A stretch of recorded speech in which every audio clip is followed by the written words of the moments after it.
Hi everyone, welcome back to Storytime Recaps. In this video, I'm going to recap one of the film from 2020, Centigrade. Without any further, let's get started. The movie begins with a paragraph that appears on screen that describes a married couple traveling to Norway to attend a small book tour. The incidents that follow are based on true events. The following scene shows a car covered in snow, and when Naomi, the main character, wakes up inside, she discovers that their vehicle has been completely covered in snow. Naomi tries to open the car door, but is unsuccessful. She then wakes her husband Matt, who attempts to force open the door, but is also unsuccessful. In an attempt to clear the snow, Matt then starts the car, but sadly, the snow-covered engine is dead, which makes Naomi, who is 8 months pregnant, anxious, while Matt tries to calm her. When Matt tries to open the back door, we can tell that Naomi is getting impatient and blaming her husband. Naomi felt that instead of stopping to rest in the middle of nowhere like this, they should have continued for another hour or two at the very least, to have arrived at civilization by now. Matt argues that it was risky to continue traveling through the night and in the midst of a snowstorm. Naomi looks for assistance on her phone when their argument ends, but they can't receive any assistance. Worse, her phone's battery is only 50% charged, so they need to save it in case something miraculous happens, and he gets out a map to estimate their whereabouts. Matt assures her not to worry, that another car will definitely pass by sometime. In the midst of the roaring storm outside, Matt tries all in his power to make his pregnant wife comfortable and even cracks a few jokes to cheer her up. Abruptly, he recalls that he was given a roadside kit from a rental guy, which he currently has in his car. In the meantime, Matt searches his car for items and discovers a blanket, a candle, and a few other things. Outside, the fierce storm only appears to become worse. Now back inside the car, pregnant Naomi has to go pee. With no other place to go, she can only use the towel provided to her. Since they had no idea how long they would be detained there, the couple then took out the food they had packed for the trip and attempted to ration it. Naomi determines after sorting the food that they only have enough for a maximum of 12 days, and Matt advises them to consider the chocolate they have with them. However, Naomi refuses because she said she would give her sister the chocolate. Naomi, seeing that things are becoming worse by the moment, asks her husband to smash the glass and dig a way out. Matt objects, saying that they have no idea how horrible things are outside, let alone how cold it is. Matt would therefore prefer that they attempt to hold on to the food they have in the car. Conflict. Naomi appears to hear this statement, and the two start arguing. Ultimately, Naomi gave in. To cut the long story short, they have now spent 4 days confined in the car, and the outside temperature only appears to drop. Matt makes the decision to eat little in order to prevent the food supply from running out. He highlights the fact that his pregnant wife clearly needs food more than he does. While he's sleeping, Matt knocks over their water source by mistake. Matt becomes irritated with his wife for forgetting to put the cap back, and he nearly starts another argument, but he controls himself. The sound of footsteps crossing the car wakes the two in their sleep, and they both appear brighter and more hopeful, but for some reason, their cries for assistance are not heard. Because of this, Naomi becomes desperate, but Matt reassures her that everything will work out.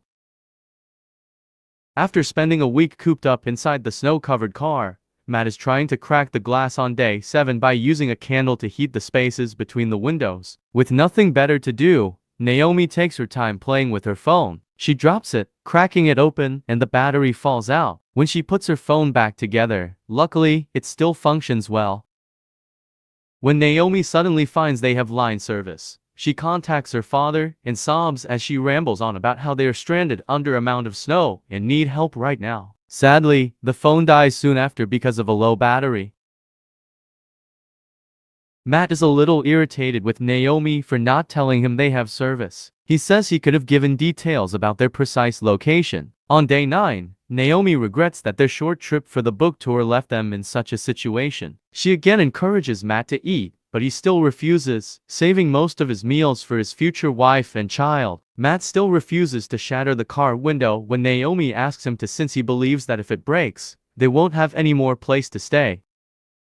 Now that day 11 has come and gone, it seems the storm is starting to lessen. Naomi starts to lose hope and begs her husband to write a letter just in case. Even though Matt becomes a little agitated, he maintains his optimism that they will survive. Not long after, they hear a snow-clearing truck drive past. Sadly, they are powerless to stop the car from passing them. Matt starts crying as his happy exterior crumbles. Now it's Naomi's turn to comfort him.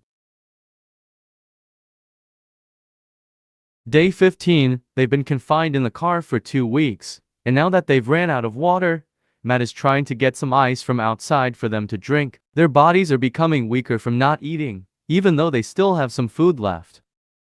Naomi is startled awake at night by an excruciating pain. She rips off her layers of clothes and, breathing laboriously, removes the headrest. She then uses it to smash the car window, which Matt had opened a little earlier. Matt attempts to calm his wife down after being startled awake by the ruckus. When she does, Matt notices that his wife is having a contraction. That is, he believes that she might go into labor shortly. Naomi is afraid because none of them has any medical training. With the help of her spouse, Naomi tries to force the child out. The couple celebrates the amazing birth of a beautiful baby girl, knowing that they survived all odds to deliver the child safely. The placenta is then taken by Matt and placed inside a box. Day 17, the little family has named their newborn daughter Olivia and appears to be in a state of peace. Day 20, the cold weather and lack of food cause Matt's health to start declining. Matt, not wanting to see his child get cold, takes off his jacket and uses it to warm Olivia instead. Despite the freezing temperature, he soon becomes exhausted and begins to feel hot despite his ever-weakening strength as he continues to dig the ice by the side of the car, indicating that he is suffering from hypothermia. He doesn't have a coat on when he falls asleep. The following day, Naomi requests that Matt bring her some water. Naomi decides to check up on him after failing to hear back, believing that he is simply asleep. Naomi quickly discovers that her husband has passed away in his sleep after seeing how motionless he is. She has lost the guy she loved, and Olivia has lost a man who would have been a devoted parent. Naomi's food supply has entirely run out and she is desperate. Without her spouse, she now finds it difficult to even get some water. Now, in order to survive, she will eat anything. Naomi is awakened at night by the sound of a car driving by, but she is powerless to stop it, as always, which just makes her angry.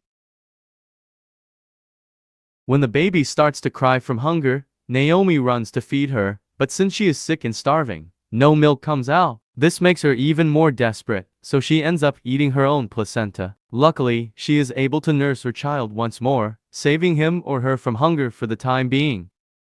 Later on in the night, Naomi lies next to her husband's lifeless body and starts talking to herself, most likely due to malnutrition and sadness. She removes Matt's shirt and covers Olivia with it to keep her warm. The following morning, the 24th day of daylight entering the car occurs.